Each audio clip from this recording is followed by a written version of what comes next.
Hai sahabat KMU, saya Esti dan sekarang saya lagi di Klinik Mata KMU Gresik. Nah ini saya udah janjian sama salah satu dokter mata Klinik Mata KMU, yaitu Dokter Irma Suryani. Ini kita lagi nunggu di ruang VIP-nya Klinik Mata KMU Gresik. Tanya mbaknya dulu ya. Dokter Irma masuk berapa pasien ya? Masuk 7. Kita tunggu, habis itu kita bakal ulas lebih lengkap tentang buta warna yang sering banget nih masuk ke media sosialnya Klinik Mata KMU. Oke, nah akhirnya kita ketemu nih sama salah satu dokter mata di Klinik Mata KMU, yaitu Dokter Irma Suryani. Halo dokter. Halo. Oke, kali ini kita mau bahas dengan lengkap nih apa sih buta warna itu. Nah, sebelum kita lanjut mengulas lebih jauh tentang gejala, penyebabnya, sampai pengobatannya, kita dengerin dulu deh. Kira-kira buta warna ini apa sih? Buta warna ini adalah kelainan pada mata yang disebabkan karena sel kerucut tidak mampu menangkap spektrum warna tertentu. Nah, di mana pada retina mata itu ada 3 macam sel kerucut, yaitu ada L, M, dan S. Nah, ini dibedakan berdasarkan panjang gelombangnya. Jadi sel kerucut yang bisa menangkap gelombang pendek itu yang S short, jadi kayak ukuran baju ya. S, M medium, L itu panjang gitu. Oke. Jadi itu salah satu kelainan pada mata ya dok ya? Iya, sel kerucutnya itu. Oke. Terus nih dok, kan kadang ada orang yang bilang nih, buta warna itu emang kita cuma ngelihat abu-abu doang ya? Nah, itu tergantung dari jenis buta warnanya. Oke. Jadi kalau berdasarkan sel kerucut tadi, itu ada 3 macam buta warna. Yaitu satu trikromatik, itu dimana dia punya tiga-tiganya sel kerucut itu, tapi persepsinya berbeda. Contohnya, dia yang normal melihat warna merah itu merah terang, tapi dia merahnya kayak merah muda ya, jadi persepsinya berbeda itu. Terus yang kedua adalah dikromatik, itu dia hanya punya 2 sel kerucut, jadi dia hanya bisa membedakan warna tertentu saja, nggak semua warna dia bisa. Makanya itu yang sering disebut dengan buta warna parsial. Terus yang ketiga monokromatik, itu dia hanya punya 1 sel kerucut. Nah, ini dia yang hanya bisa hitam putih itu, atau disebut buta warna total. Oh, jadi kalau pemandangan penderita buta warna hitam putih itu memang ada ya? Ada, itu biasanya buta warna total. Nah, karena dia punya 1 macam sel kerucut. Jadi kalau yang paling sering dialami sama masyarakat kita tuh yang mana sih dok jenisnya? Sebagian besar sih buta warna ini, kalau yang total itu seringkali sebagian besar memang herediter, genetik, jadi dia diturunkan. Oh gitu. Oke, terus gejalanya nih dok, soalnya banyak banget ya di media sosialnya Klinik Mata KMU tuh, mereka tuh bilang, aku baru tahu punya buta warna tuh ketika masuk SMP atau baru lulus SMA kayak Iya. gitu. Itu ada gejalanya nggak sih dok? Seringkali kenapa mau masuk sekolah baru ketahuan, karena apa? Sekarang kan kalau tes masuk sekolah rata-rata suruh cek buta warna, periksa mata. Nah, dari situ mereka baru ketahuan. Sebagian besar yang ketahuan itu, yang baru ketahuan itu yang buta warna parsial, karena dia mungkin nggak dirasakan. Terus yang trikromatik itu beda persepsi. Jadi sebenarnya harus diperiksakan dini itu kalau memang dari riwayat keluarganya, dari orang tuanya atau neneknya memang sudah ada faktor genetik. Jadi ada faktor turunan. Nah, itu harus diperiksakan meskipun tidak ada gejala. Oke. Nah, ngobrolin tentang tadi gejala ya dok, itu kan kalau penyebab dari buta warna sendiri itu apa sih dok? Kadang itu ada orang yang mikir, orang tua saya tuh nggak buta warna, tapi kenapa kok saya jadi buta warna? Jadi kalau berdasarkan penyebabnya itu memang dibagi 2. Ada karena faktor genetik yang saya bilang tadi, ada faktor turunan, itu yaitu diturunkan dari kromosom, yaitu kromosom X. Dan sebagian besar memang pada laki-laki karena kromosomnya kromosom X. Oh gitu. X-nya dominan. Kalau yang didapat itu karena penyakit tertentu di saraf optik, bisa di saraf optik atau di kelainan di makulanya. Kalau di kelainan makulanya contohnya AMD atau degenerasi makula karena faktor usia, itu makulanya menipis, itu biasanya dia gangguan di warna biru, kuning. Terus bisa juga gangguan di saraf optik seperti atrofi papil optik, itu juga bisa menimbulkan gangguan warna. Nah, kalau yang berdasarkan penyebabnya ini, ya harus dicari tahu penyebabnya apa dulu. Jadi butuh konsultasi lebih lanjut. Iya. Jadi kalau untuk pencegahannya nih dok, sebenarnya kita kalau misalnya sudah tahu nih ada riwayat dari keluarga, sebenarnya bisa dicegah nggak sih dok? Kayak gitu tuh. Kalau yang faktor genetik itu memang agak sulit ya. Cuman ya itu tadi diperiksakan aja secara dini, takutnya nanti ada faktor lain yang memperberat gitu. Tapi kalau selain genetik bisa dilakukan pencegahan nggak gitu? Kalau secara genetik, kalau secara teori sih nggak bisa karena memang diwariskan. Siap. Jadi kalau misalnya dia nggak genetik, misalnya dia buta warna karena Didapat. yang didapat tuh bisa ya dicegah? Ya tergantung penyebabnya. Kalau memang kayak tadi atrofi papil optik, kalau sudah atrofi papil itu memang sulit. Tapi kalau karena salah satu contoh yang bisa diatasi, contohnya pada intoksikasi alkohol.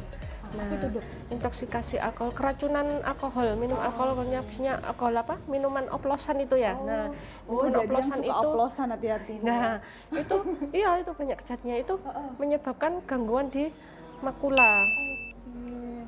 Dan itu bisa jadi salah satu penyebab dari buta warna itu juga ya dok? Iya, termasuk visus menurun, gangguan kontras, gangguan warna, dan kadang pada kasus intoksikasi alkohol ada yang membaik, ada yang tidak bisa membaik. Kalau yang membaik, dia visusnya bisa maju, kemudian penglihatan warna juga bisa balik normal. Gitu.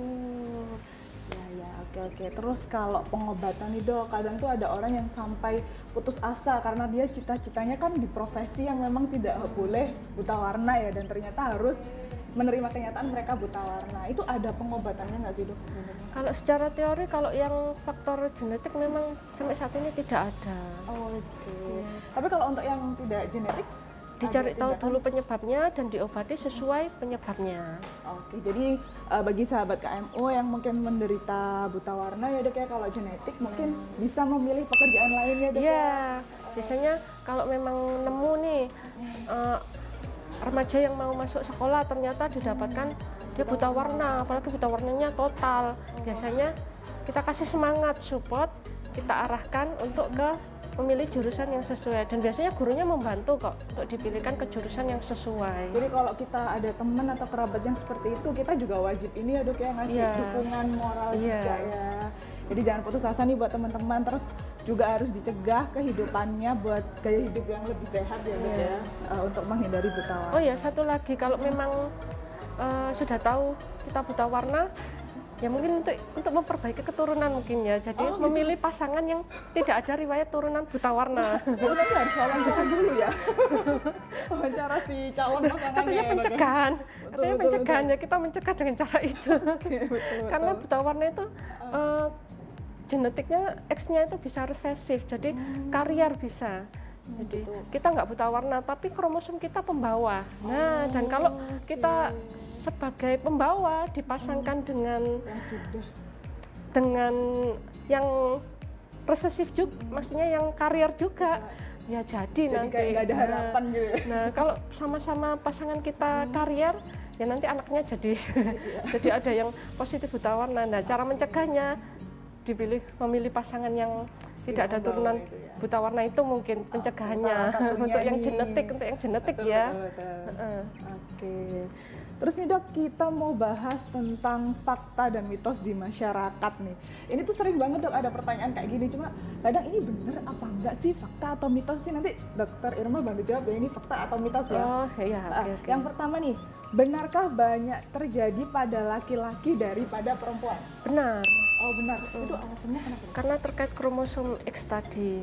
Oh gitu, jadi perempuan kenapa dia lebih jarang ditemukan buta warna ya, karena kromosom. Kalau wanita kan kromosomnya XX, kalau pria kan kromosomnya XY. Wah, ini anak-anak biologi dulu ingat nggak ya XY ini? Iya, ini anak biologi nih yang lebih paham ini. Oke, terus yang kedua, fakta atau mitos dok, semua bayi terlahir pada kondisi buta warna? Enggak lah. Kalau semua bayi buta warna, kita semua buta warna nanti. Ada yang bilang juga sih dok, katanya kalau maksudnya ketika bayi lahir mereka memang tidak bisa melihat warna dengan jelas gitu ya, atau gimana? Iya, karena kan memang kalau bayi kan memang penglihatannya masih Bertahap ya. sel-selnya masih berkembang. Jadi kayak bayi itu memang penglihatannya nggak bisa langsung bisa lihat jauh, nggak bisa. Dia di usia berapa itu? Dia di usia kurang dari 1 tahun dia hanya bisa melihat ibunya. Jarak penglihatannya masih 50 cm. Jadi itu memang keadaan normal yang tidak bisa disebut sebagai buta warna. Iya, ya. tapi memang visusnya belum berkembang. Oke, jadi itu mitos ya. Dan yang ketiga, buta warna menghancurkan impian. Nah, tadi udah bahas itu dok. Itu mitos ya dok sebenarnya ya dok ya. Itu mitos itu. Kan sebenarnya iya memang jurusan tertentu memang nggak bisa ya untuk buta warna. Kalau tes buta warnanya gagal memang nggak bisa. Tapi bukan berarti kan impian kita hancur. Betul sekali, karena masih banyak jalan menuju. Iya, betul. Betul sekali ya dok ya. Yang keempat nih dok, fakta atau mitos ayah justru tidak bisa mewarisi buta warna? Kenapa? Bisa, kan ayah juga punya kromosom X. Kan tadi kromosomnya XY. Cuma nanti ke anaknya bisa karier, bisa positif. Oh, kayak gitu ya. Oke, siap kalau kayak gitu. Nah, itu tadi kan sudah ada info tentang buta warna untuk teman-teman atau sahabat KMU. Lah, kalau kita ngobrolin di Vaskes 1 atau yang bisa kita kenal dengan puskesmas atau klinik nih, Dok. Sebenarnya untuk buta warna sendiri atau pemeriksaan buta warna di Vaskes 1 tuh di tahapan apa aja sih, Dok? Kalau yang mungkin dilakukan di Vaskes 1 ya, visus. Nah, visus bisa dilakukan di Vaskes 1. Visus ini bisa dijelasin Pakai Snellen chart. Itu kan nggak harus pakai yang elektrik itu, pakai kertas saja bisa kan, yang apa? Kayak apa? Apa sih buat ikut apa sih? Periksa di optik itu biasanya. Ya, itu kan nggak harus pakai yang elektrik. Oh iya. Tapi manual pakai kertas itu bisa. Terus selain visus juga kalau punya isi hara, nah isi hara bisa sebagai salah satu tes untuk buta warna, itu bisa dilakukan di puskesmas setelah cek visus. Karena apa? Kalau visusnya ternyata cuma 50 cm, jauhnya cuma 50 cm, dan tes buta warnanya nggak kelihatan memang dia. Oh gitu ya. Jadi kalau memang tes visus, kalau memang dia plusnya tinggi, misalnya +3, ya pakai kacamata dulu. Pakai kacamata dulu baru suruh baca, baru bisa baca. Iya, kalau misalnya nggak dites visus dulu emang nggak bisa baca gimana ya? Gimana ya? Nanti dibilang buta warna total nanti. Oke, jadi kalau di Vaskes tahapannya mungkin di visus, kemudian isi hara, terus selanjutnya bisa didiagnosa buta warna gitu. Bisa, terus selanjutnya mungkin dicari tahu penyebabnya, dirujuk ke dokter mata. Untuk dicari tahu itu buta warnanya genetik apa didapat. Kalau didapatkan masih bisa nanti cari tahu penyebabnya, diobati. Jadi kapan harus dirujuk ke dokter mata ya? Ketika dia didiagnosa menjadi penderita buta warna gitu. Buta warna atau ada memang dia sudah tahu ada turunan buta warna gitu. Jadi kalau sudah ada turunan nih, sahabat KMU bisa langsung datang ke dokter mata gitu ya, Dok ya. Oke, kayaknya sudah dibahas semua nih ulasan tentang buta warna, terkait apa itu buta warna, penyebabnya, gejala, sampai cara pengobatan dan pencegahannya. Lah, sekian nih Dok, terima kasih banyak Dokter Irma sudah menyisihkan waktunya buat ngobrol sama kita. Semoga membantu sahabat KMU semua. Dan Dokter Irma Suryani ini sebagai informasi berpraktek di 3 klinik cabang mata KMU ya. Ada di Klinik Mata KMU Bojonegoro, Klinik Mata KMU Gresik, dan Klinik Mata KMU Lamongan. Ya, Pantura. Jalur Pantura. Jadi nanti kalau sahabat KMU ada yang ingin konsultasi lebih lanjut bisa langsung ke Dokter Irma di tempat Klinik Mata KMU tadi ya. Oke, terima kasih banyak Dokter Irma. Semoga informasinya bisa membantu.